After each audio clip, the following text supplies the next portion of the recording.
వాళ్ళ కొరకు ఎవరు చనిపోయాడు? సెలవు మీద క్రీస్తు చనిపోయాడు.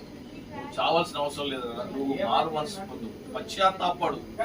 ఇంకా నువ్వు ప్రభుని అంగీకరించలేకపోయి ఉంటే ఈ సమయం నీకు దేవుడు అనుగ్రహిస్తుడు. ప్రభుని అంగీకరించు, నీ అన్ని భారాలు ఆయన తీసివేసి నీ కొరకు కలవరి మీద చనిపోయిన ఆ దేవుని నువ్వు గుర్తెరిగి నమ్మి విశ్వసించగలిగితే నీ జీవితంలో విశ్రాంతి దొరుకుతుంది. ఈ రోజు నిజమే, ఒకప్పుడు మనం ఎలా ఉన్నాం, ఈ రోజు దేవుణ్ణి అంగీకరించిన తర్వాత దేవుడు మనకిచ్చిన ఆశీర్వాదాలను ఒకసారి జ్ఞాపకం చేసుకున్నాం. ఈ ఆశీర్వాదాలను ఎవరు పోగొట్టుకోదు.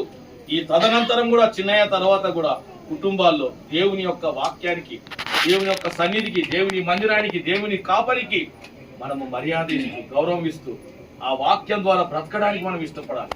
ఆ బ్రతికి ఇష్టపడి జీవించినప్పుడు మనకు ఒక నిరీక్షణ ఉంటుంది. ఒక రోజు నేను నా తమ్ముని కలుస్తా, మా నాన్నను కలుస్తా, నా బంధువుని కలుస్తా అనే ఒక నిరీక్షణ మనకు ఉంటుంది. కాబట్టి మరణం గురించి భయపడాల్సిన